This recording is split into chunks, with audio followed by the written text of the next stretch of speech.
আল্লাহ কোরআনে বলছেন ইন্নামাল মুশরিকুনা নাজাস, সমস্ত মুশরিক বেঈমান নাপাক, নাজাসুন নাপাক। অতএব আমি মনে করাই দিলাম, নিজেদের বিবেক জাগায় দেওয়ার জন্য বললাম, আমরা প্রত্যেকেই ভাবতে হবে আমার আখিরাতি জিন্দেগি, আমার কবরই আমার জিন্দেগি। এই দুনিয়া হাসলেও মরে যাবেন, কাঁদলেও মরে যাবেন, সুখে থাকলেও মরে যাবেন, দুঃখে থাকলেও মরে যাবেন। রাজপ্রাসাদের অট্টালিকায় যে থাকে সেও মরে যায়, জীর্ণ কুঠির কুড়ে ঘরে যে থাকে সেও মরে যায়, মরে না ভাইয়া? জীবনে যে কোনোদিন সুখ দেখে নাই তারও মৃত্যু হয়, জীবনে যে কোনোদিন দুঃখ দেখে নাই তারও মৃত্যু হয়। কাজে এক অনিবার্য সত্য, মৃত্যু এক চূড়ান্ত বাস্তবতা, এক চিরন্তন সত্য। এটাকে অস্বীকার করার কোনো সুযোগ নাই বাপ। অতএব আমাদের উচিত আখিরাতের প্রস্তুতি নেওয়া। আল্লাহ আমাদেরকে দৌলত দিছেন ঈমান। আমরা পরিচয় দিতে পারি কম পক্ষে যে আমরা মুসলমান, এতটুকু এর দূর পরিচয় তো এই পৃথিবীর কত কোটি কোটি মানুষের নাই। জন্মসূত্রে কোনোদিন শোনে নাই কালেমা, কোনোদিন মুখ দিয়ে উচ্চারণ করে নাই লা ইলাহা ইল্লাল্লাহ। আমি এইবার গত বছর 24 সালে দিনাজপুরে এক চিল্লা সফরে ছিলাম, তাবলিগে, দাওয়াত তাবলিগের সফরে। ওই চিল্লার সফরে আমি একজন 72 বছর বয়স একজন হিন্দু চাচা, ওনার 2 ছেলে মুসলমান, কিন্তু ওই হিন্দু চাচাকে আমরা 3 জন আলেম কালেমার দাওয়াত দিছিলাম, ইসলামের দাওয়াত দিছিলাম। 2.5 ঘন্টা ওনারে আমি বুঝাইছিলাম। আমরা 3 জন কাঁদছি, চোখের পানি ফেলছি ওনার সামনে, যে চাচা আপনি কালেমাটা পড়েন, আপনার ছেলেগুলো মুসলমান, ছেলের বউ মুসলমান হয়ে গেছে, নাতি নাতনিগুলো মুসলমান হয়ে গেছে, আপনার ঘরে ছেলের আল্লাহর কোরআন পড়ে, আপনি সেই অবস্থায় এখনো কেমনে রয়ে গেলেন? কতভাবে বললাম, কিন্তু এই চাচা একটা বারের জন্য উনি বলে না বলবো না। আমি কাঁদছি পর্যন্ত মিয়া। তখন আমি আমার সাথীদের কাছে এসে বলছিলাম যে ভাই দেখো, আমার মতো তোমার মতো আল্লাহ কত বড় তৌফিক দিছে যে সেই ছোট্টবেলার 2 বছর বয়স থেকে 3 বছর বয়স থেকে আমরা আজীবন সারাটা বছর কত হাজারবার লক্ষবার আল্লাহ আমাদের জবান দিয়া কালেমা উচ্চারণের তৌফিক দিছে। আর এই 72 বছর বয়স্ক লোকটা জীবনে তার মালিকের নাম একটাবার বলতে পারে না। তার জীবনের কত বড় দুর্ভাগ্য ভাইয়া। আজকে তো বুঝতেছ না, নওজোয়ান তোমরা বুঝতেছ না, তোমরা মনে করছো এই নারী, ছবি, মোবাইল, এই মোটর সাইকেল, এই বন্ধুদের আড্ডা, এই রং তামাশা, কয়টা ভাত খাইলা আর ঘুম গেলা, আর পেশাব পায়খানা করলা, আর কতক্ষণ লজ্জাস্থানের চাহিদা, যৌন চাহিদা পূরণ করলা, যখন যা মন চায় নারী দেখলা, ছবি দেখলা, উলঙ্গ দৃশ্য দেখলা, জিনা করলা, বেবিচার করলা, মদ খাইলা, জুয়া খেললা, আর কিছুক্ষণ টাকা পয়সা রোজগার করিয়া ভাত মাছ চাল ডাল খাইয়া টাইয়া উঠটালাইলা, এরই নাম জীবন মিয়া? এরপরে আর কিছু নাই ভাই। তাইলে সেই জন্য প্রস্তুতি কোথায়? আমি প্রায় বলি যে এটাও যেমন 4 কালারের পৃষ্ঠা, এটা কি সুন্দর সাজাইছে ডিজাইন করে, কিন্তু এই পৃষ্ঠাতে একদম খালি। আল্লাহ তাআলা বলে বান্দা, মাটির উপরে তোমার ঘর কত সুন্দর করে সাজাইলা, মাটির নিচেও তো তোমার একটা ঘর আছে, সেই ঘরের নাম হচ্ছে কবর, সেটাও তো তোমারই ঘর বান্দা, ওই ঘরটা এরকম খালি রাখলা কেন? তোমার মাটির উপরের ঘর যদি তুমি সাজাও, তো তোমার মাটির নিচের ঘর কে সাজাবে?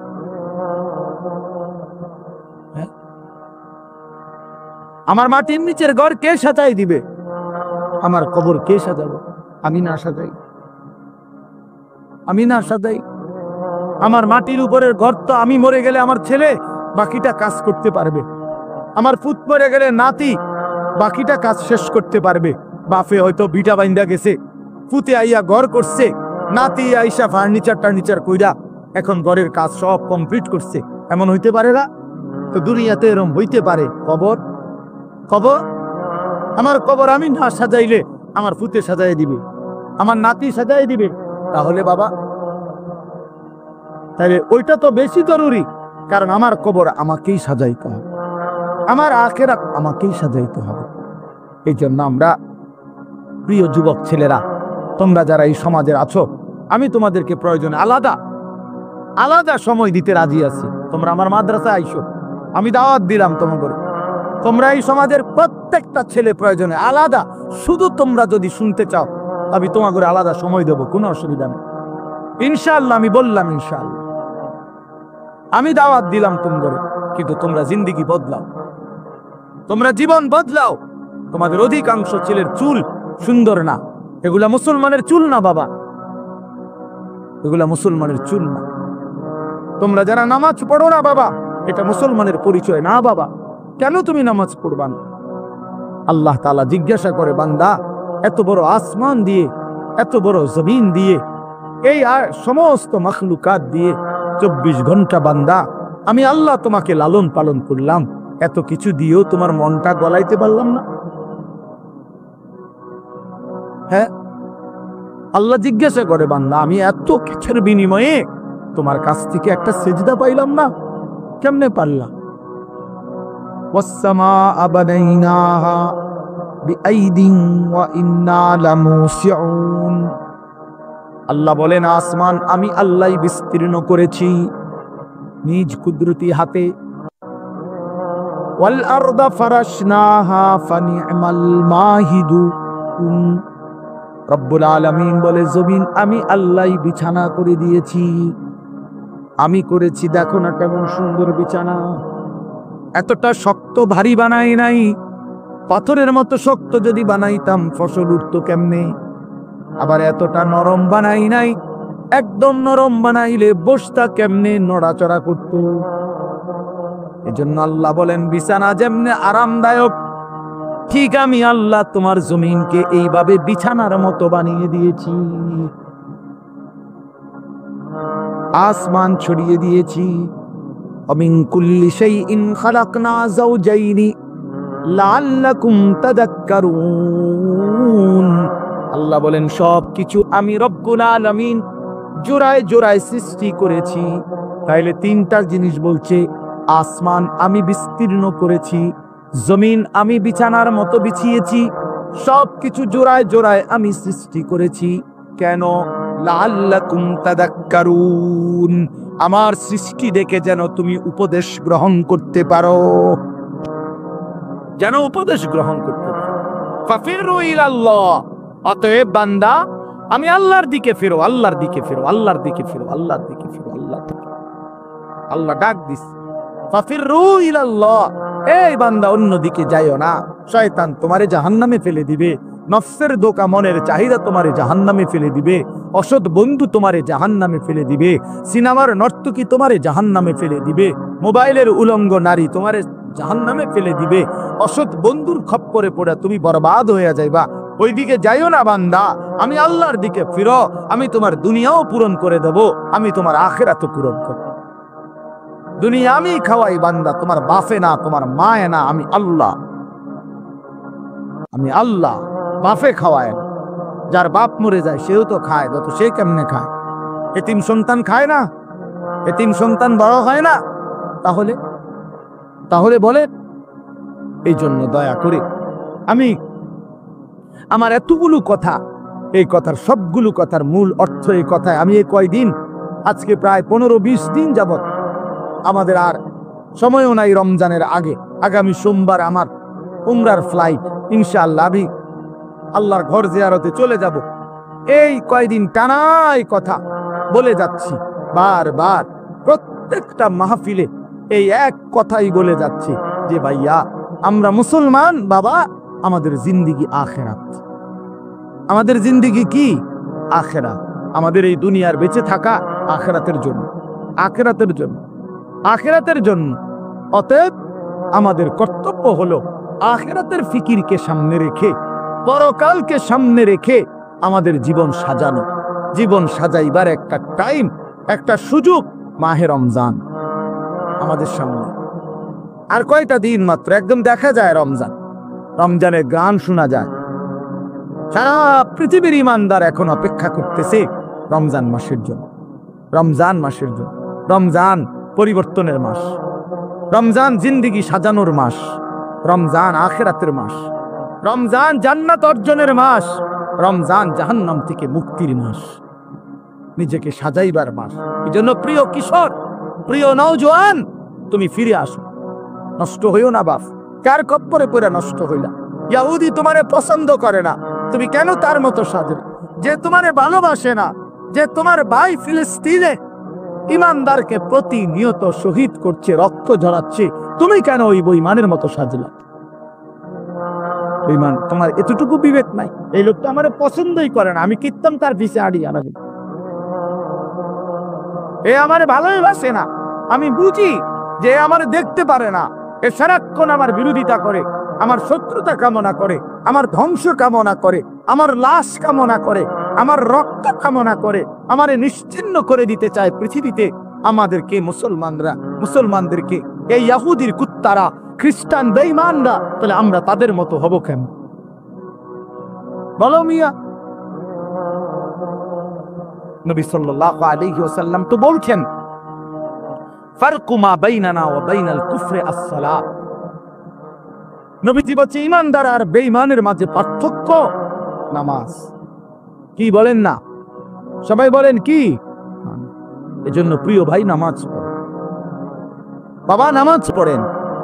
নিজেদের মেয়েদেরকে বলেন, নিজেদের স্ত্রীদেরকে বলেন, নিজেদের বোনদেরকে বলেন, নিজেদের মাদেরকে বলেন, এই মহিলাদেরকে বলেন নামাজ পড়তে, পর্দা করতে বলেন, পর্দা করতে বলেন। আপনারা ঘুরে দাঁড়ান, আপনারা আপনাদের জিন্দেগি সুন্দর করেন, আপনারা কর্ম করেন, কোনো অসুবিধা নাই, কর্মের ময়দানে হালাল উপার্জন যেটা সেটাই করেন, সেটাই করেন, আবার আখিরাতের ফিকির করেন। আমার শায়েখ আল্লামা মুফতি মুশতাকুর নবী সাহেব হুজুর বলে, আমাদের জিন্দেগির দুইটা অংশ, একটা দুনিয়া আর একটা আখিরাত। দুনিয়ার জন্য আমরা করব কর্ম, আখিরাতের জন্য আমরা করব ধর্ম। কর্ম এবং ধর্ম এই দুইটা যার জীবনে মিলবে, তার দুনিয়াও সুন্দর, আখিরাতও সুন্দর। দুনিয়াতে কেউ কর্ম করলে, হালাল রোজগারের চেষ্টা করলে সে ঠকে না, সে অভাবেও পড়ে না, মেহনতের কারণে আল্লাহ বরকত দেয়। আবার ধর্ম পালন করলে আখিরাতের জান্নাত মিলে যায়। এই জন্য ইনশাআল্লাহ আমরা এবারের রমজানকে টার্গেট করে, রমজানকে সামনে রেখে আমরা প্রত্যেকে ঘুরে দাঁড়াই, আমরা পরিবর্তনের ফিকির করি। রমজান মাস ভাইয়া মহান আল্লাহ পাক রব্বুল আলামিন নিজের হাতে সাজাইছেন, নিজের হাতে আল্লাহ রমজান সাজাইছেন। আল্লাহ রমজানকে সাজাইছে। এই প্যান্ডেল যেমন সাজানো হয়েছে, এই মাহফিল তো রমজান আল্লাহ সাজাইছেন। কে সাজাইছেন বলেন? এদিকে তাকান, কে সাজাইছেন বলেন? আল্লাহ পাক বলছে, বান্দা রমজান আমি কেমনে সাজাইলাম শুনো, এই আমার শেষ কথা। রমজান আল্লাহ তাআলা বলছেন, বান্দা কেমনে সাজাইলাম? এক নম্বরে আমি আল্লাহ গত 11 মাস যেই বন্দিগি ছিল সেটা আছে, এটাও বলবৎ রাখলাম। যেমন রমজান উপলক্ষে 5 ওয়াক্ত নামাজের হুকুম আগের মতো জারি আছে না বন্ধ হয়? কথা বলেন না কেন? সমস্ত হারাম বর্জন করা, এটা রমজান উপলক্ষে হারাম হারামি, হালাল হালালই। তাহলে যেটা যেমনে আছে 11 মাস এমনি তো আছেই। তো আল্লাহ বলেন, আর অতিরিক্ত আমি রমজানকে সাজাইলাম ইবাদত দিয়া। এক নম্বরে কিছু ইবাদত দিয়ে আমি রমজান সাজাইলাম। কি কি ইবাদত? যেমন 1 নম্বরে পুরা 1 মাসের রোজা, এটা ইবাদত কিনা? প্রতিদিন ইফতার, এটা ইবাদত। প্রতিদিন সাহারি মানে রাত্রি যে সেহরি খায়, এটাও ইবাদত। 20 রাকাত তারাবি, এটাও ইবাদত। শেষ 10 দিন এতেকাফ মসজিদে আল্লাহর ঘরে, এটাও ইবাদত। শেষ দশক বেজর রাত্রিতে 21, 23, 25, 27, 29 এই বেজর রাত্রিগুলোতে সবে কদরের তালাশ করা, এটাও ইবাদত। তাহলে আল্লাহ বলেন, এই ইবাদত গুলো দিয়ে আমি রমজানকে সাজাইলাম, আরো অতিরিক্ত ইবাদত দিলাম। এইবার মাসটার মধ্যে নেকির পরিমাণ কেমন? ইবাদত দিলাম নতুন, তো নেকি বাড়াইলাম কিনা? আল্লাহ বলে, হ নেকিও বাড়াইলাম। নফলকে ফরজের সমান বানায় দিলাম, ফরজ একটা 70টা ফরজের সমান করে দিলাম। আল্লাহ বলেন, এরপরে পুরো মাসটাকে কেমনে সাজাইলাম? প্রথম 10 দিন শুধু রহমতই রহমত, মাঝের 10 দিন মাগফিরাত আর মাগফিরাত, শেষের 10 দিন জাহান্নাম থেকে মুক্তি আর মুক্তি, মুক্তি আর মুক্তি, মুক্তি আর মুক্তি। এরপরে আল্লাহ বলেন, আরো শুনো, বাহিরটা কেমনে সাজাইলাম? রমজানের বাহির সাজাইলাম এভাবে, জান্নাতের দরজাগুলো খুলে দিলাম, জাহান্নামের দরজা বন্ধ করে দিলাম, সমস্ত শয়তানকে শেকলে বন্দি করে দিলাম। চারিদিকে সব ঠিকঠাক কইরা আমি রমজান প্রস্তুত করলাম। এবার বান্দা আসো, ইয়া আইয়ুহাল্লাযীনা আমানু, হে ঈমানদার, কুতিবা আলাইকুমুস সিয়াম কামা কুতিবা আলাল্লাযীনা মিন ক্বাবলিকুম, ঈমানদার পূর্ববর্তীদের মতো তোমাদের উপরে রোজা ফরজ করা হলো। আসো রোজা পালন করো, গুনাহ বর্জন করো, আমার হুকুম পালন করো, লাআল্লাকুম তাত্তাকুন। আল্লাহ তাআলা বলেন, এই এক মাসে এই সাজাইয়া তোমরা আসবা আমার রমজানে, গুনাহ ছেড়ে দিবা, আমার হুকুম পালন করবা।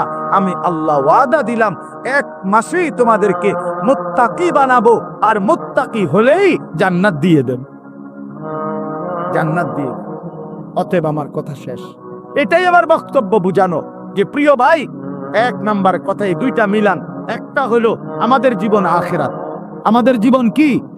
তুমি যদি মনে করো আমি বুঝি নাই, হুজুর আমি সহজ সরল মানুষ, সাধারণ মানুষ, আমি বুঝি নাই, না রে ভাইয়া, খোদার কসম, না বুঝলেও মৃত্যু হবে, না বুঝলেও মরে যাইতে হবে।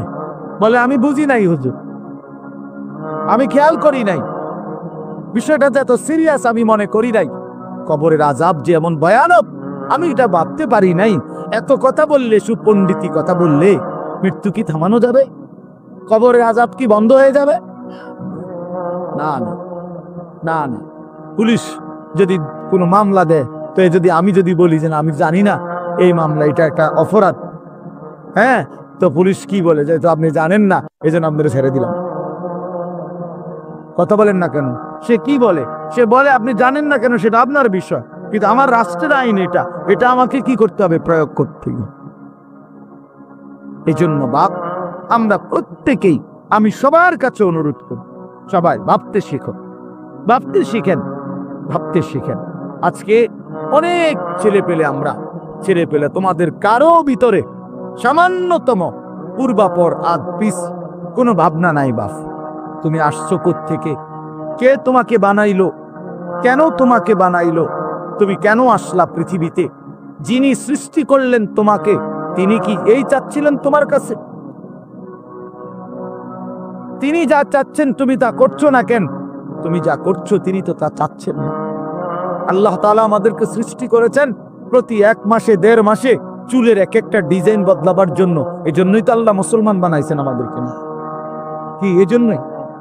তাইলে আমরা বারবার শুধু ভোগ বিলাসিতা, আমরা নারী ছবি, অশ্লীল দৃশ্য, গান বাদ্যা, নাচ গান, বেহায়া বেপর্দার এই জিন্দেগি পালন করব। আমাদের মেয়েরা পর্দা করবে না, আমাদের বিবিরা পর্দা করবে না, আমাদের ছেলেরা কোনোদিন নামাজ পড়বে না, আমাদের বাবারা বিড়ি সিগারেট খাবে, আমাদের বাবারা চা দোকানে আড্ডা দিবে, কথায় কথায় গালিগালাজ করবে, ওজনে কম দিবে, মিথ্যা বলবে, হারাম রোজগার করবে। এই জন্য আমাদের পৃথিবীতে আসা, আমরা এই জন্যই মুসলমান। তাইলে তাইলে এটা কে ভাববে? ইসলাম তাইলে কার জন্য? কোরআন তাইলে কার জন্য নাজিল হইল? কেউ যদি আমরা কোরআন পালন না করি, না মানি, তো আল্লাহর কোরআন কার জন্য নাজিল হইল? নবী সাল্লাল্লাহু আলাইহি সাল্লামকে যদি আমাদেরও পছন্দ না হয়, তাহলে নবীজি কার জন্য আসলো? কার জন্য তিনি রক্ত জড়াইলেন? কার জন্য তিনি তায়েফে রক্ত জড়ালেন? কার জন্য তিনি পেটে 2টা পাথর বাঁধলেন ক্ষুধার কষ্টে? কার জন্য তিনি 30 পারা কোরআন গ্রহণ করলেন মহান আল্লাহ পাকের কাছ থেকে? আমাদের জন্য, আমার জন্য, আমার জন্য। এই জন্য নওজোয়ান কিশোর ভাই, তোমার কাছে যদি 1 ওয়াক্ত নামাজ পছন্দই না হয়, তো তুমি মুসলমান হইলে কেন? কোনদিন তোমরা যারা ফজরের নামাজ পড়ো না, প্রিয় ভাই আমার, তুমি মুসলমান হইলা কিভাবে? তোমার মা কিভাবে মুসলমান? তুমি মুসলমানের সন্তান কিভাবে হইলা? প্রিয় ভাই শুনো মিয়া, আল্লাহর নবী বলছেন, গান শুনে মজা মারা, সাদ এরকম করে, আরে ডোলের লরের এমন করে তাল দেয়, ঠ্যাঙ্গালগি দেয়, আরে করছে কি রে, কইলু কি রে, এই যে এগুলা কি মানে? কি মজা নিচ্ছে? কি নিতেছে বলেন? স্বাদ নিতেছে। আল্লাহর নবী বলছে, ওয়াতালাদ্দুদু বিহা, গান শুনে এই মজা পাওয়া, এটা কুফরি, কুফরি বেটা, এটা ঈমান তলে যায়। নাউযুবিল্লাহ, কি জঘন্য বিষয়, কি জঘন্য বিষয়। আপনারা ফিরতে হবে, ফিরতে হবে, নিজেদের আত্মপরিচয় ঠিক করতে হবে ভাইয়া। শুধু শুনছি আমার বাপ দাদা মুসলমান ছিল, এতটুকুই যথেষ্ট। আমার মনে আছে আমি প্রথম যে বছর আপনাদের এই বেদে সমাজের মাহফিলে আসছিলাম, আমি সেই বছরই মনে করাই দিছিলাম যে আপনারা যারা সাপের খেলা দেখান, মনে আছে, ভুলে গেলে চলবে না যে এটা আমাদের জিন্দিগি না, বরং আমরা ইমানদারের বংশধর। ইমানদার হযরত মূসা আলাইহিস সালামের জামানায় আপনার যেই জাদুকররা তারা তো সাপ দিয়ে খেলা দেখাইছিল, তারা তো কালেমা পড়ে মুসলমান হয়েছিল মূসা নবীর জামান, হয় নাই কালেমা পড়ে মুসলমান? তাইলে নিজেদেরকে দুর্বল, নিজেদেরকে এমনি ভাবেন যে আমরা দুর্বল, এমনি গুনার বেলায় তো সব করতেছেন। হ্যাঁ, কি ব্যাপার? আপনি দুর্বল হইলে মিশা কথা কোন কার কথা বলেন না কেন? দুর্বল হইলে নাচ গান করেন কেন? গান বাদ্য বাজান কেন? দুর্বল হইলে আপনাদের বোনেরা মেয়েরা বেপর্দা হবে কেন? আমরা মুসলমান, বলেন আপনারা মুসলমান কিনা বলেন, বলেন সবাই মুসলমান কিনা বলেন। তাইলে আমরা মুসলমান হলে আমাদের আল্লাহ আছে, আমাদের রসুল আছে, আমাদের কোরআন আছে, আমাদের ধর্ম আছে। আমরা মুসলিম, আমরা পাগল না, ছাগল না, আমরা মাতাল না, আমাদের ইজ্জত আছে, সম্মান আছে। আল্লাহ নবী সাল্লাল্লাহু আলাইহি ওয়াসাল্লাম বলছেন, একদিন কাবা ঘরের দিকে তাকাইয়া নবী বলছে, কাবা, আল্লাহর ঘর কাবা ঘরের দিকে তাকাইয়া বলছে যে কাবা, তোমার অনেক সম্মান, তোমার অনেক ইজ্জত, কিন্তু আল্লাহ নবী বলেন, হে কাবা, মনে রেখো আমার ইমানদারের সম্মান তুমি কাবার চাইতেও কোটি গুণে বেশি।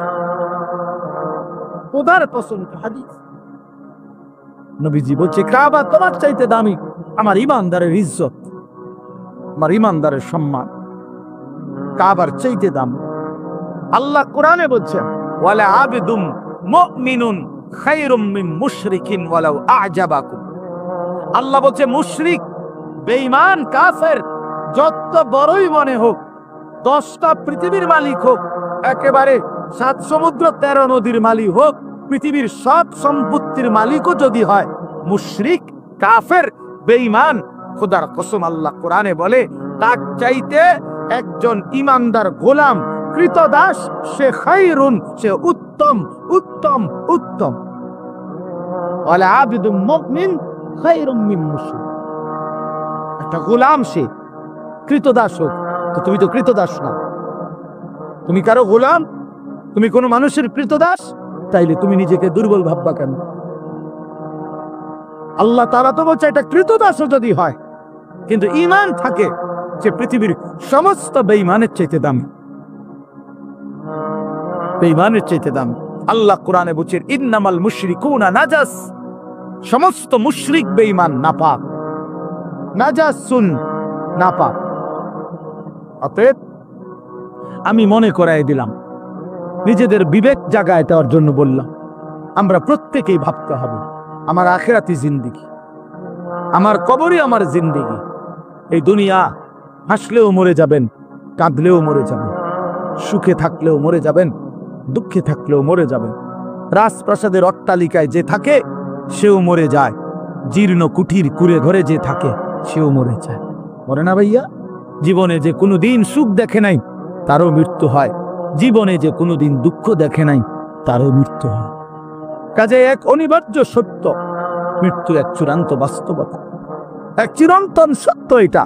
এটাকে অস্বীকার করার কোনো সুযোগ নাই বাপ। অতএব আমাদের উচিত আখিরাতের প্রস্তুতি নিই। আল্লাহ আমাদেরকে দৌলত দিয়েছেন ঈমান, আমরা পরিচয় দিতে পারি কম পক্ষে যে আমরা মুসলমান, এতটুকু এর পরিচয় তো এই পৃথিবীর কত কোটি কোটি মানুষের নাই। জন্মসূত্রে কোনোদিন শোনে নাই কালেমা, কোনোদিন মুখ দিয়ে উচ্চারণ করে নাই লা ইলাহা ইল্লাল্লাহ। আমি এইবার গত বছর 24 সালে দিনাজপুরে এক চিল্লা সফরে ছিলাম, তাবলিগে, দাওয়াত ও তাবলিগের সফরে। ওই চিল্লার সফরে আমি একজন 72 বছর বয়স একজন হিন্দু চাচা, ওনার 2 ছেলে মুসলমান, কিন্তু ওই হিন্দু চাচাকে আমরা 3 জন আলেম কালেমার দাওয়াত দিছিলাম, ইসলামের দাওয়াত দিছিলাম। 2.5 ঘন্টা ওনারে আমি বুঝাইছিলাম। আমরা 3 জন কাঁদছি, চোখের পানি ফেলছি ওনার সামনে, যে চাচা আপনি কালেমাটা পড়েন, আপনার ছেলেগুলো মুসলমান, ছেলের বউ মুসলমান হয়ে গেছে, নাতি নাতনিগুলো মুসলমান হয়ে গেছে, আপনার ঘরে ছেলের আল্লাহর কোরআন পড়ে, আপনি সেই অবস্থায় এখনো কেমনে রয়ে গেলেন? কতভাবে বললাম, কিন্তু এই চাচা একটা বারের জন্য উনি বলে না আমি বলবো না। আমি কানসি পর্যন্ত মিয়া। তখন আমি আমার সাথীদের কাছে এসে বলছিলাম যে ভাই দেখো, আমার মতো তোমার মতো আল্লাহ কত বড় তৌফিক দিছে যে সেই ছোট্টবেলার 2 বছর বয়স থেকে 3 বছর বয়স থেকে আমরা আজীবন সারাটা বছর কত হাজারবার লক্ষবার আল্লাহ আমাদের জবান দিয়া কালেমা উচ্চারণের তৌফিক দিছে। আর এই 72 বছর বয়স্ক লোকটা জীবনে তার মালিকের নাম একটাবার বলতে পারে। তার জীবনের কত বড় দুর্ভাগ্য ভাইয়া। আজকে তো বুঝতেছ না, নওজোয়ান তোমরা বুঝতেছ না, তোমরা মনে করছো এই নারী, ছবি, মোবাইল, এই মোটর সাইকেল, এই বন্ধুদের আড্ডা, এই রং তামাশা, কয়টা ভাত খাইলা আর ঘুম গেলা, আর পেশাব পায়খানা করলা, আর কতক্ষণ লজ্জাস্থানের চাহিদা, যৌন চাহিদা পূরণ করলা, যখন যা মন চায় নারী দেখলা, ছবি দেখলা, উলঙ্গ দৃশ্য দেখলা, জিনা করলা, বেবিচার করলা, মদ খাইলা, জুয়া খেললা, আর কিছুক্ষণ টাকা পয়সা রোজগার করে ভাত মাছ চাল ডাল খাইয়া টাইয়া উঠতে, এরই নাম জীবন মিয়া? এরপরে আর কিছু নাই ভাই। তাইলে তো সেই জন্য প্রস্তুতি কোথায়? আমি প্রায় বলি যে এটাও যেমন 4 কালারের পৃষ্ঠা, এটা কি সুন্দর সাজাইছে ডিজাইন করে, কিন্তু এই পৃষ্ঠাটা একদম খালি। আল্লাহ তাআলা বলে বান্দা, মাটির উপরে তোমার ঘর কত সুন্দর করে সাজাইলা, মাটির নিচেও তো তোমার একটা ঘর আছে, সেই ঘরের নাম হচ্ছে কবর, সেটাও তো তোমারই ঘর বান্দা, ওই ঘরটা এরকম খালি রাখলা কেন? তোমার মাটির উপরের ঘর যদি তুমি সাজাও, তো তোমার মাটির নিচের ঘর কে সাজাবে? হ্যাঁ, আমার মাটির নিচের ঘর কে সাজাই দিবে? আমার কবর কে সাজাবে? আমি না সাজাই, আমি না সাজাই। আমার মাটির উপরের ঘর তো আমি মরে গেলে আমার ছেলে বাকিটা কাজ করতে পারবে, আমার পুত মরে গেলে নাতি বাকিটা কাজ শেষ করতে পারবে। বাপে হয়তো বিটা বাইন্দা গেছে, পুতে আইয়া ঘর করছে, নাতি আইসা ফার্নিচার কইরা এখন ঘরের কাজ সব কমপ্লিট করছে। এমন হইতে পারে না? তো দুনিয়াতে এরকম হইতে পারে। কবর, কবর, আমার কবর আমি না সাজাইলে আমার পুতে সাজাই দিবে, আমার নাতি সাজাই দিবে। তাহলে বাবা, তাহলে ওইটা তো বেশি জরুরি, কারণ আমার কবর আমাকেই সাজাইতে হবে, আমার আখিরাত আমাকেই সাজাইতে হবে। এই জন্য আমরা, প্রিয় যুবক ছেলেরা, তোমরা যারা এই সমাজের আছো, আমি তোমাদেরকে প্রয়োজনে আলাদা আলাদা সময় দিতে রাজি আছি। তোমরা আমার মাদ্রাসায় আইসো, আমি দাওয়াত দিলাম তোমাদের। তোমরা এই সমাজের প্রত্যেকটা ছেলে প্রয়োজনে আলাদা, শুধু তোমরা যদি শুনতে চাও আমি তোমাদের আলাদা সময় দেবো, কোনো অসুবিধা নেই ইনশাআল্লাহ। আমি বললাম ইনশাআল্লাহ, আমি দাওয়াত দিলাম তোমাদের, কিন্তু তোমরা জিন্দেগি বদলাও, তোমরা জীবন বদলাও। তোমাদের অধিকাংশ ছেলের চুল সুন্দর না, এগুলা মুসলমানের চুল না বাবা, এগুলা মুসলমানের চুল না। তোমরা যারা নামাজ পড়ো না বাবা, এটা মুসলমানের পরিচয় না বাবা। কেন তুমি নামাজ পড়বা না? আল্লাহ তাআলা জিজ্ঞাসা করে, বান্দা এত বড় আসমান দিয়ে, এত বড় জমিন দিয়ে, এই সমস্ত মাখলুকাত দিয়ে 24 ঘন্টা বান্দা আমি আল্লাহ তোমাকে লালন পালন করলাম, এত কিছু দিয়েও তোমার মনটা গলাইতে পারলাম না? সবাই এই হাতে ধরা যে মোবাইল, এগুলো নামান, একজন একদম নিষেধ করলাম স্পষ্ট, এই হাতে মোবাইল ধরে ভিডিও বা রেকর্ড করা যাবে না, স্পষ্ট নিষেধ করলাম। আমার এই কথাটা না শুনলে আমি উঠাই দেবো এনতে, ভাইয়া আমার এনে বসা যাবে না, সাফ নিষেধ করলাম। এই যে স্ট্যান্ড ছাড়া যেগুলো হাতে হাতে ধরা, এটা পরিষ্কার নিষেধ। এই জন্য আমরা সবাই যার যার হাতের মোবাইল নামান, বন্ধ করে পকেটে হেফাজত করে। মূলত আল্লাহর কথা কম হোক বেশি হোক মনোযোগ দিয়ে শুনতে হয়, এটা আদব, আল্লাহর কথার হুকুম এটা।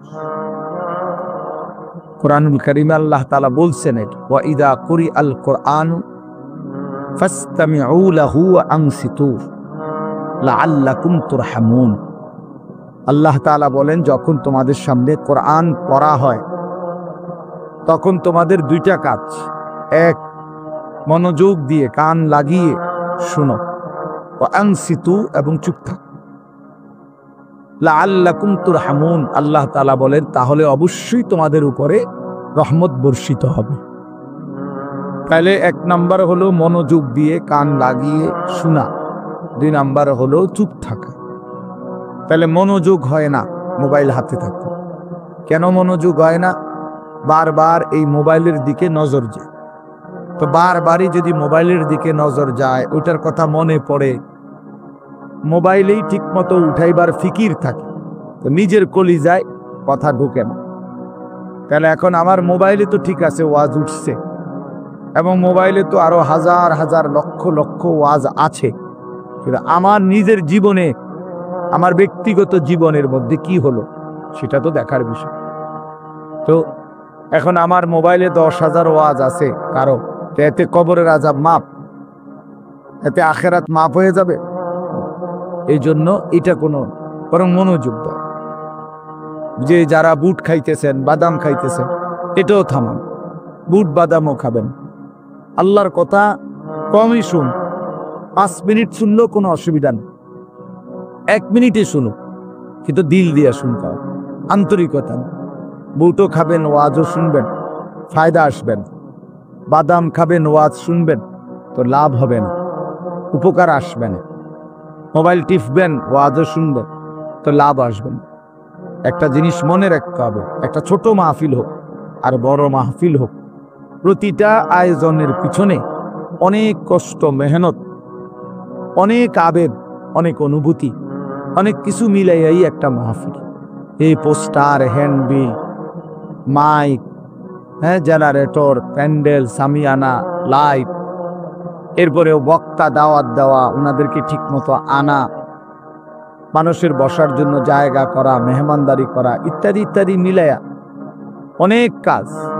এরপরে কারো কাছ থেকে 5 টাকা, 10 টাকা, 50 টাকা একত্র করে এরপরে একটা মাহফিল।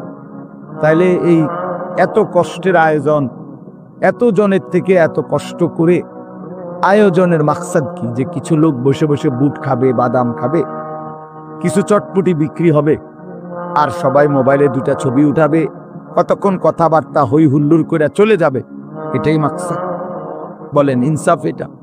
এটাই বিবেকের দাবি হয়? তাহলে এটা আমরা যে কেউ বুঝলে বুঝবো। ইনসাফের সাথে যদি ভাবি, তাহলে আমাদের ভাবা উচিত ছোট বড় প্রত্যেকটি মাহফিলের আয়োজনের মূল মাকসাদ আল্লাহর বান্দার জিন্দেগি পরিবর্তন।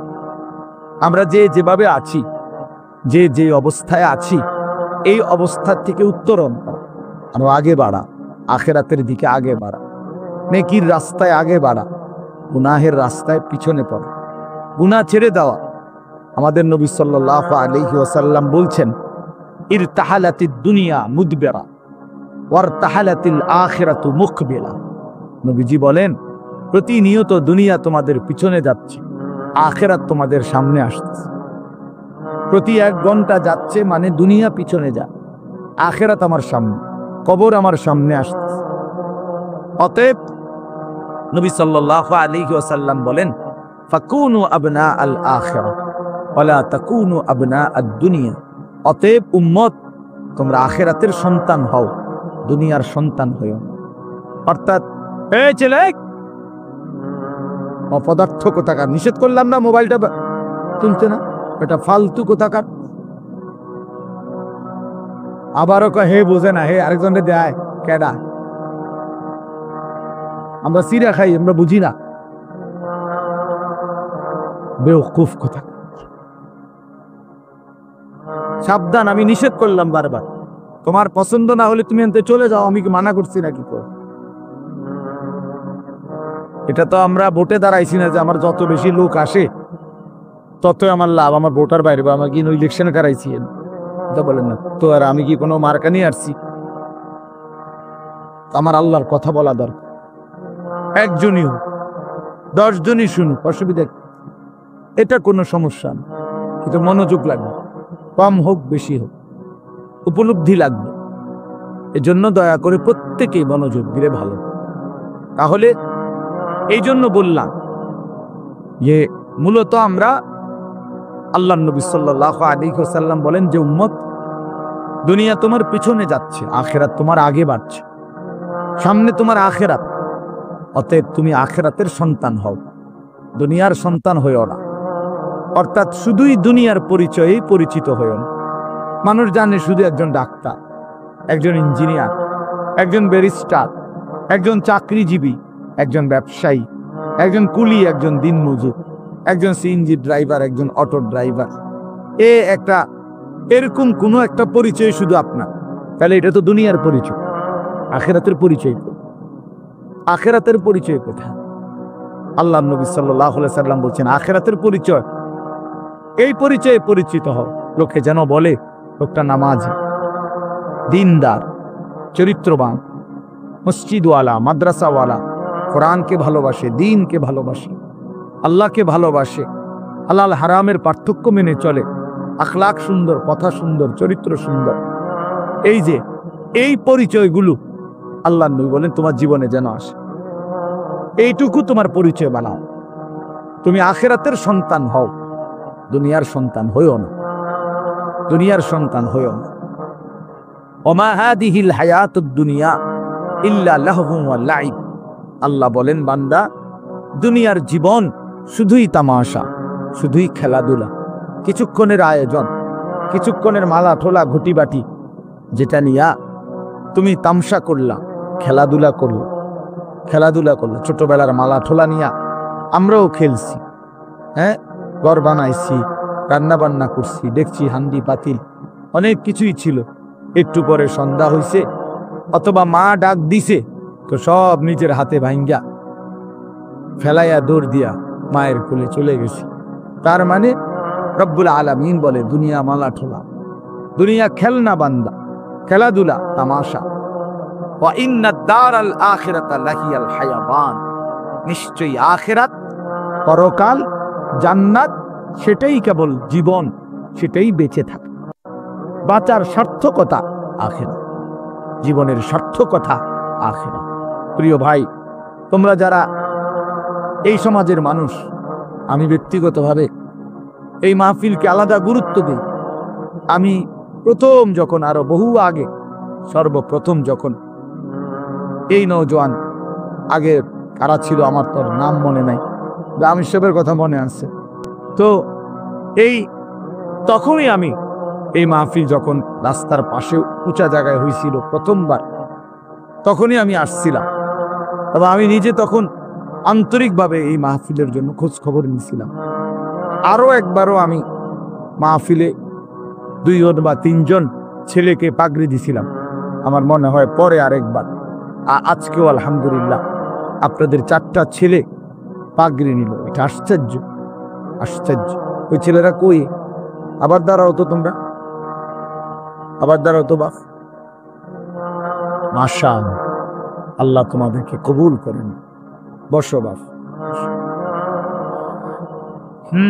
তো এই জন্য বললাম এটা আল্লাহ তাআলার অনেক বড় ইহসান, অনেক বড় মেহেরবান।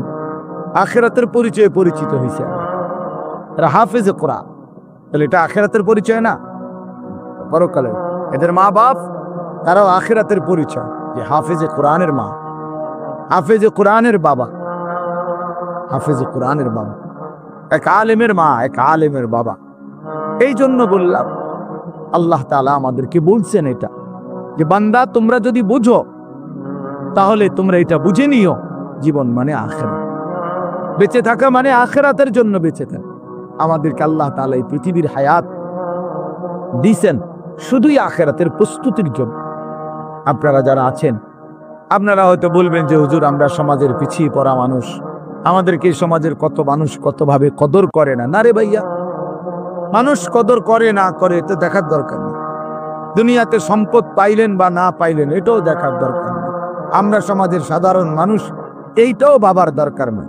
আখিরাতে আমার শায়েখ আল্লামা মুফতি মুশতাকুর নবী সাহেব হুজুর সব সময় বলে যে দুনিয়ার জীবনে ছিল তো ফকির মিসকিন, আল্লাহকে রাজি খুশি করছে, আল্লাহকে রাজি খুশি করছে, আল্লাহর ইবাদত করে গেছে, তো চোখটা বন্ধ হলেই সে বাদশাহ।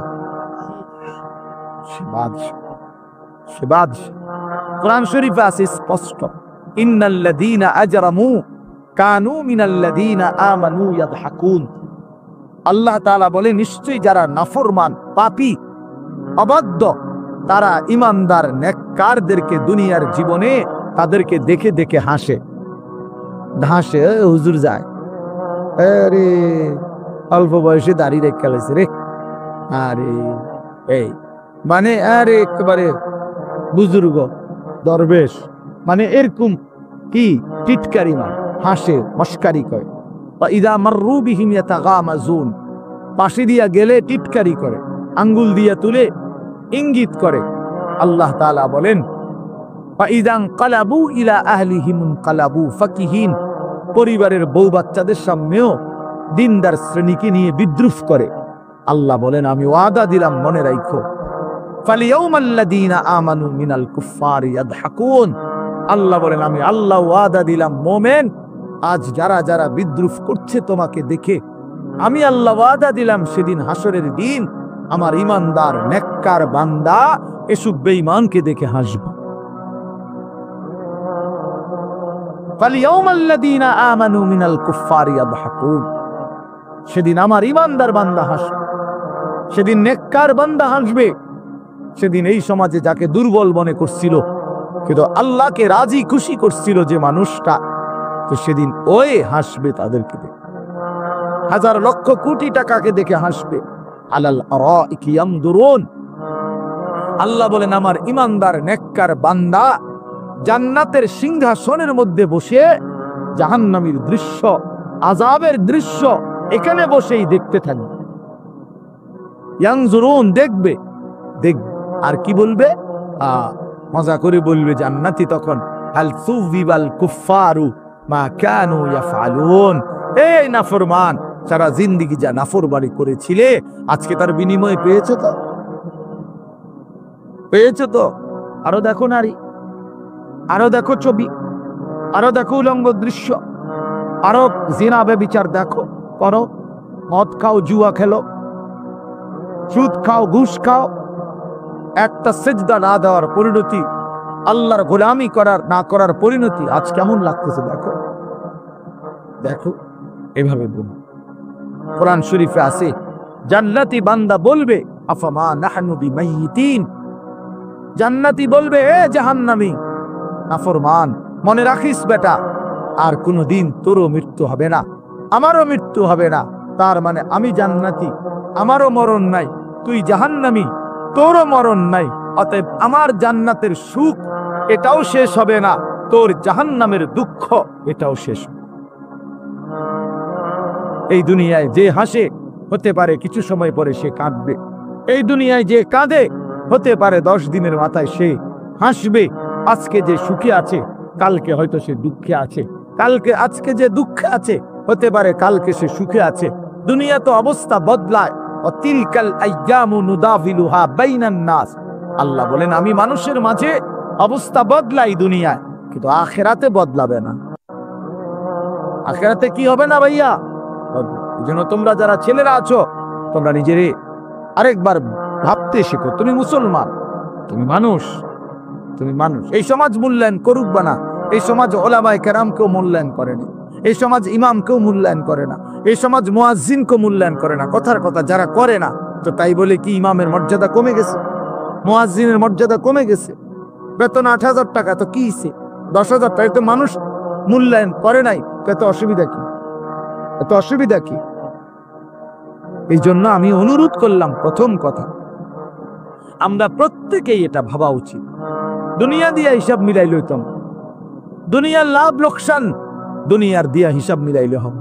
দুনিয়াতে এই কেউ সম্মানী, আবার সময়ের ব্যবধানে সে হয়ে যায় চূড়ান্ত ঘৃণিত, চূড়ান্ত ঘৃণিত। এই জন্য আমরা প্রত্যেকেই ভাইয়া, আমাদের জিন্দেগি আখিরাত। কোরআনুল কারীমের মধ্যে আল্লাহ তাআলা বলছেন এটা, ওয়া ইন্নাদ দারাল আখিরাতা লাহিয়াল হাইওয়ান। বান্দা, আখিরাতই হচ্ছে জীবন। তুমি যদি মনে করো আমি বুঝি নাই, হুজুর আমি সহজ সরল মানুষ, সাধারণ মানুষ, আমি বুঝি নাই, না রে ভাইয়া, খোদার কসম, না বুঝলেও মৃত্যু হবে, না বুঝলেও মরে যাইতে হবে। বলে আমি বুঝি নাই হুজুর, আমি খেয়াল করি নাই, বিষয়টা যে এত সিরিয়াস আমি মনে করি নাই।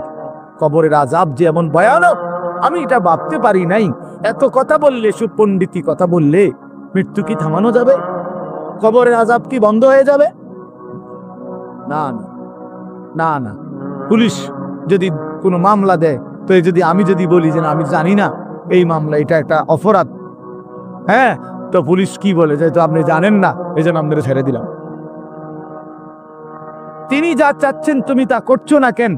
তুমি যা করছো তিনি তো তা চাচ্ছেন না। আল্লাহ তাআলা আমাদেরকে সৃষ্টি করেছেন প্রতি 1 মাসে 1.5 মাসে চুলের এক একটা ডিজাইন বদলাবার জন্য। এই জন্যই তো আল্লাহ মুসলমান বানাইছেন আমাদেরকে, না কি? এই জন্যই তাইলে আমরা বারবার শুধু ভোগ বিলাসিতা, আমরা নারী ছবি, অশ্লীল দৃশ্য, গান বাদ্যা, নাচ গান, বেহায়া বেপর্দার এই জিন্দেগি পালন করব।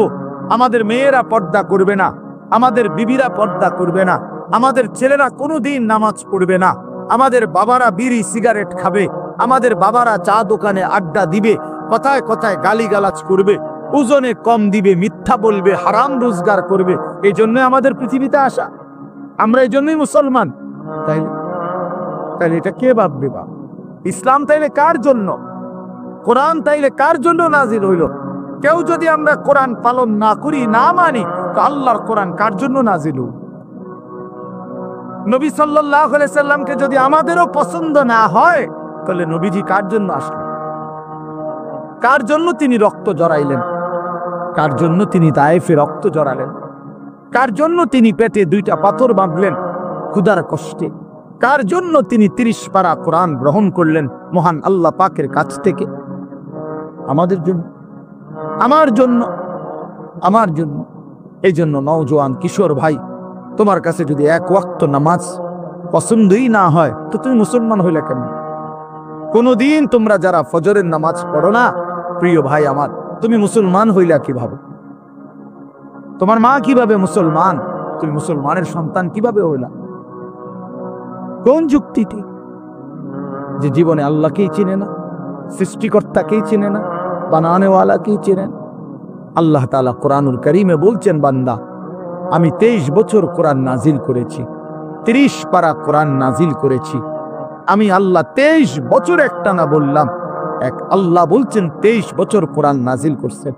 আল্লাহ বলবেন, বান্দা ফাবিআইয়ি হাদিসিন বাদাহু ইউমিনুন, তাহলে বলো বান্দা আমি আর কতবার বললে, আর কিভাবে বললে, আর কতবার বললে এই কোরআনের চাইতে দামি আর কোন কিতাব নাজিল করলে তুমি আমি আল্লাহর কথা মেনে নিতা?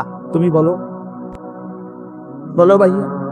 যিনি এত বড় আসমান দিয়েছেন, যিনি এত বড় জমিন দিয়েছেন, যিনি এই গোটা কায়নাত দিয়ে, গোটা সৃষ্টি জগৎ দিয়ে আমাকে লালন পালন করছেন, আমার প্রতিটা নিঃশ্বাস যিনি দিচ্ছেন, আমার প্রতিটা নড়া চড়ার ক্ষমতা যিনি দিচ্ছেন, আমার খাবারের প্রতিটা লোকমা যিনি দিচ্ছেন, আমার পানির প্রতি ফোঁটা যিনি দিচ্ছেন, তাকে একটাও সেজদা করবা না? তাকে সেজদা করবা না ভাইয়া? আহা, তো কিসের মুসলমান, কিসের মানুষ হইলা? সেজদা বিহীন, যার কপালে সেজদা নাই, প্রিয় ভাই মনে রাখো, সে মানুষ না। সেজদা বিহীন সে মানুষ হয় না, সে জানোয়ার। সে জানোয়ার, ওইটা আস্তা জানোয়ার, আস্তা জানোয়ার। কোরআন কারীমে আল্লাহ তাআলা বলছেন, ওয়াত্তাবা হাওয়াহু ফামাসালুহু কামাসালিল কালব, যে মনের ইচ্ছা মতো চলে। কেন নামাজ পড়ো না? তোমার মন চাইছে। কেন সারা দিন রাত মোবাইলে নারী দেখো, ছবি দেখো, নর্তকী দেখো, উলঙ্গ দৃশ্য দেখো? তোমার মন চাইছে। কেন চুলের এই ডিজাইন করছো তোমরা? বলো বাবা, এগুলা মুসলমানের চুল? একটা ছেলে বলো, একটা ছেলে দাঁড়ায় বলো, এই জানোয়ারের চুল কেন রাখলা? এই বেঈমানের চুল কেন রাখলা? এ তো বেঈমানের চুল। তুমি মুসলমান, নিজের পরিচয় ভুলে গেলা কেন? আত্মপরিচয় ভুলে গেলা কেন? আরে নিজের পরিচয় যে জানে না, তারে তো মানুষ লাওয়ারিস বলে, বেওয়ারিস বলে বেটা, বেওয়ারিস বলে বেটা। তোর আত্মসম্মান কই বেটা? কেমনে ভুলে গেলি তোর মা মুসলমান? কেমনে ভুলে গেলি তোর বাবা মুসলমান? কোন ইহুদির বাচ্চার সন্তান তো তুমি না, তাহলে ইহুদির চুল রাখলা কেন? কোন খ্রিস্টানের বাচ্চার সন্তান তো তুমি না, তো খ্রিস্টানের মতো চুল রাখলা কেন? কোন বেঈমানের মতো চুল রাখলে? এই যে ঝাঁকড়া চুল, এদিকে কাটা, এদিকে কাটা, এদিকে কাটা, এই যে বিশ্রী, সামনে এদিকে বাড়ানো, এত বেঈমানের চুল বেটা, এত কাফের মুশরিকের চুল। এখন ঢাইকা লাভ নেই, আমার সামনে ঢাইকা কি করবা? আমার সামনে ঢাইকা করবা কি মিয়া? আমি কি বিচারে বসছি তোমার এখানে? কথা বলো বাপ, ইনসাফ করো। আমি এখন বিচারে বসছি এখানে, তো আমি কি আদালত? এটা তোমার কাছেও আমি ঠেকানা, আমার কাছেও তুমি ঠেকানা। আমরা প্রত্যেকে আলাদা, যার যার পথে যার যে আসছি, যার যার পথে যার যে চলে যাব। কিন্তু আখিরাত মহান আল্লাহ পাকের সামনে, আল্লাহ পাকের সামনে কি হবে আমাদের? তাকে কিভাবে বলবেন? তিনি জিজ্ঞেস করবে না, বান্দা 24 ঘন্টা লালন পালন করে আমি কোনোদিন ফজরের নামাজের সেজদা পাবো না? সারা রাত ঘুম পাড়ায়ও আল্লাহ জিজ্ঞেস করবে না? তাহলে বলেন আপনার। তো এই জন্য বলতেছিলাম, মনের ইচ্ছা মতো যে চলে, মনের ইচ্ছা মতো যে চলে, বিশ্বাস করেন আল্লাহ পাক তাকে বলছেন ফামাসালুহু কামাসালিল কালব, নিজের মনে যা চায় তাই যে করে তাই অনুসরণ করে। আমার মনে যা চায়, কিসের আল্লাহ, কিসের রাসূল, কিসের ধর্ম, কিসের কোরআন, বাদ দাও এগুলো। আমার মনে যখন যা চায় আমি তাই করি, তাই করব। আল্লাহর কসম, আল্লাহ তাআলা বলেন ওই ব্যক্তির উদাহরণ হলো কামাসালিল কালব, কুত্তার মতো। খোদার কসম, আল্লাহ কোরআনে বলছে ওই মানুষের জীবন কুত্তার জীবন, কুত্তার জীবন, কুত্তার জীবন, কুকুরের মতোই জিন্দেগি।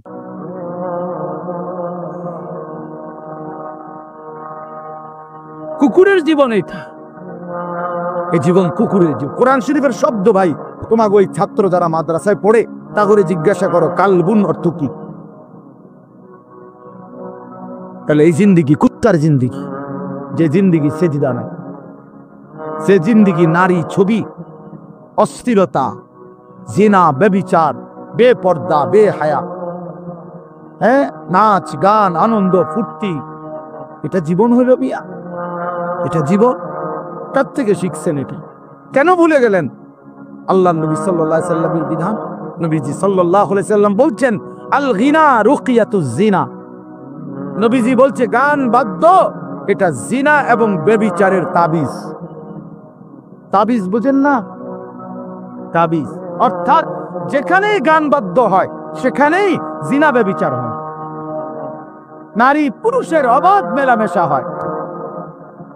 গানের ওই পিঠে, নাচের ওই পিঠে, বাদ্য যখন টুং টুং টুং টুং করে বাজে, বাদ্যের ওই পিঠে জিনা আছে, ব্যভিচার আছে, ব্যভিচার আছে।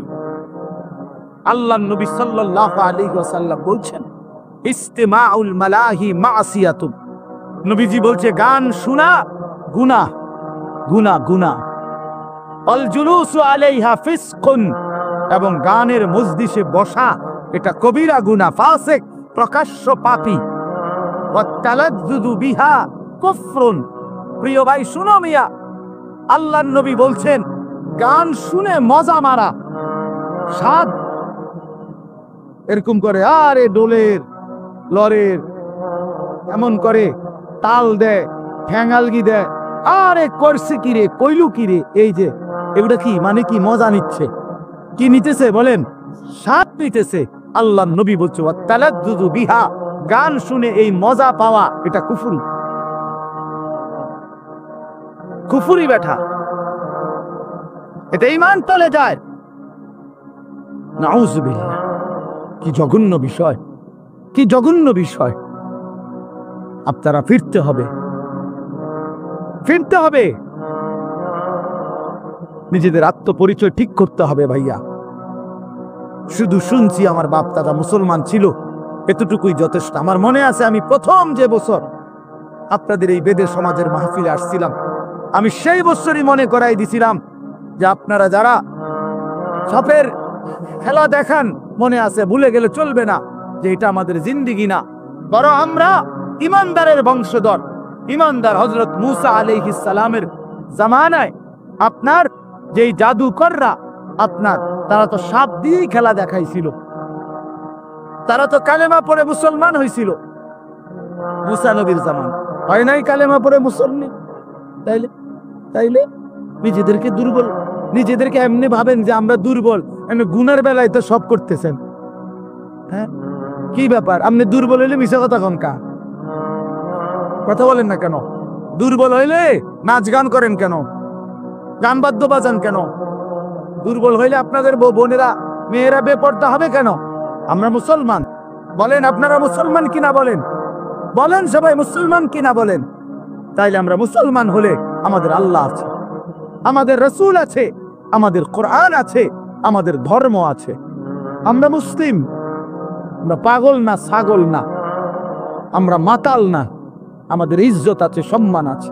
আল্লাহর নবী সাল্লাল্লাহু আলাইহি ওয়াসাল্লাম বলছেন, একদিন কাবা ঘরের দিকে তাকাইয়া নবী বলছে, কাবা, আল্লাহর ঘর কাবা ঘরের দিকে তাকায় বলছে যে কাবা, তোমার অনেক সম্মান, তোমার অনেক ইজ্জত, কিন্তু আল্লাহর নবী বলেন, হে কাবা, মনে রেখো আমার এক ইমানদারের সম্মান তুমি কাবার চাইতেও কোটি গুণে বেশি। খোদার কসম, এটা হাদিস। নবীজি বলছে কাবা তোমার চাইতে দামি, আমার ইমানদারের ইজ্জত, আমার ইমানদারের সম্মান কাবার চাইতে দাম। আল্লাহ কোরআনে বলছেন, ওয়ালা আবদুম মুমিনুন খায়রুম মিন মুশরিকিন ওয়ালাউ আ'জাবাকুম। আল্লাহ বলছে মুশরিক, বেঈমান, কাফের যত বড়ই মনে হোক, 10টা পৃথিবীর মালিক হোক, একেবারে 7 সমুদ্র 13 নদীর মালিক হোক, পৃথিবীর সব সম্পত্তির মালিকও যদি হয়, মুশরিক, কাফের, বেঈমান, খোদার কসম আল্লাহ কোরআনে বলে তার চাইতে একজন ইমানদার গোলাম, কৃতদাস, সে খায়রুন, সে উত্তম, উত্তম, উত্তম। ওয়ালা আবদুল মুমিন খায়রুম মিন মুশরিক। একটা গোলাম সে কৃতদাস হোক, তো তুমি তো কৃতদাস না, তুমি কারো গোলাম, তুমি কোনো মানুষের কৃতদাস, তাইলে তুমি নিজেকে দুর্বল ভাববা কেন? আল্লাহ তাআলা তো বলছে একটা কৃতদাসও যদি হয় কিন্তু ঈমান থাকে, সে পৃথিবীর সমস্ত বেঈমানের চাইতে দামি, বেঈমানের চাইতে দামি। আল্লাহ কোরআনে বলছে ইন্নামাল মুশরিকুনা নাজাস, সমস্ত মুশরিক বেঈমান নাপাক, নাজাসুন, নাপাক। অতএব আমি মনে করাই দিলাম, নিজেদের বিবেক জাগায় দেওয়ার জন্য বললাম, আমরা প্রত্যেকেই ভাবতে হবে আমার আখিরাতি জিন্দেগি, আমার কবরই আমার জিন্দেগি। এই দুনিয়া হাসলেও মরে যাবেন, কাঁদলেও মরে যাবেন, সুখে থাকলেও মরে যাবেন, দুঃখে থাকলেও মরে যাবেন। রাজপ্রাসাদের অট্টালিকায় যে থাকে সেও মরে যায়, জীর্ণ কুঠির কুড়ে ঘরে যে থাকে সেও মরে যায়, মরে না ভাইয়া? জীবনে যে কোনোদিন সুখ দেখে নাই তারও মৃত্যু হয়, জীবনে যে কোনোদিন দুঃখ দেখে নাই তারও মৃত্যু হয়। কাজে এক অনিবার্য সত্য, মৃত্যু এক চূড়ান্ত বাস্তবতা, এক চিরন্তন সত্য। এটাকে অস্বীকার করার কোনো সুযোগ নাই বাপ। অতএব আমাদের উচিত আখিরাতের প্রস্তুতি নেই। আল্লাহ আমাদেরকে দৌলত দিচ্ছেন ঈমান। আমরা পরিচয় দিতে পারি কম পক্ষে যে আমরা মুসলমান, এতটুকু দূর পরিচয় তো এই পৃথিবীর কত কোটি কোটি মানুষের নাই। জন্মসূত্রে কোনোদিন শোনে নাই কালেমা, কোনোদিন মুখ দিয়ে উচ্চারণ করে নাই লা ইলাহা ইল্লাল্লাহ। আমি এইবার গত বছর 24 সালে দিনাজপুরে এক চিল্লা সফরে ছিলাম, তাবলিগে, দাওয়াত তাবলিগের সফরে। ওই চিল্লার সফরে আমি একজন 72 বছর বয়স একজন হিন্দু চাচা, ওনার 2 ছেলে মুসলমান, কিন্তু ওই হিন্দু চাচাকে আমরা 3 জন আলেম কালেমার দাওয়াত দিছিলাম, ইসলামের দাওয়াত দিছিলাম। 2.5 ঘন্টা ওনারে আমি বুঝাইছিলাম। আমরা 3 জন কাঁদছি, চোখের পানি ফেলছি ওনার সামনে, যে চাচা আপনি কালেমাটা পড়েন, আপনার ছেলেগুলো মুসলমান, ছেলের বউ মুসলমান হয়ে গেছে, নাতি নাতনিগুলো মুসলমান হয়ে গেছে, আপনার ঘরে ছেলের আল্লাহর কোরআন পড়ে, আপনি সেই অবস্থায় এখনো কেমনে রয়ে গেলেন? কতভাবে বললাম, কিন্তু এই চাচা একটা বারের জন্য উনি বলেন আমি বলবো না। আমি কাঁদছি পর্যন্ত। তখন আমি আমার সাথীদের কাছে এসে বলছিলাম যে ভাই দেখো, আমার মতো তোমার মতো আল্লাহ কত বড় তৌফিক দিছে যে সেই ছোট্টবেলার 2 বছর বয়স থেকে 3 বছর বয়স থেকে আমরা আজীবন সারাটা বছর কত হাজারবার লক্ষবার আল্লাহ আমাদের জবান দিয়া কালেমা উচ্চারণের তৌফিক দিছে। আর এই 72 বছর বয়স্ক লোকটা জীবনে তার মালিকের নাম একটাবার বলতে পারে। তার জীবনের কত বড় দুর্ভাগ্য ভাইয়া। আজকে তো বুঝতেছ না, নওজোয়ান তোমরা বুঝতেছ না। তোমরা মনে করছো এই নারী, ছবি, মোবাইল, এই মোটর সাইকেল, এই বন্ধুদের আড্ডা, এই রং তামাশা, কয়টা ভাত খাইলা আর ঘুম গেলা, আর পেশাব পায়খানা করলা, আর কতক্ষণ লজ্জাস্থানের চাহিদা, যৌন চাহিদা পূরণ করলা, যখন যা মন চায় নারী দেখলা, ছবি দেখলা, উলঙ্গ দৃশ্য দেখলা, জিনা করলা, বেবিচার করলা, মদ খাইলা, জুয়া খেললা, আর কিছুক্ষণ টাকা পয়সা রোজগার কইরা ভাত মাছ চাল ডাল খাইয়া টাইয়া উঠতে লাইলা। এরই নাম জীবন মেয়া?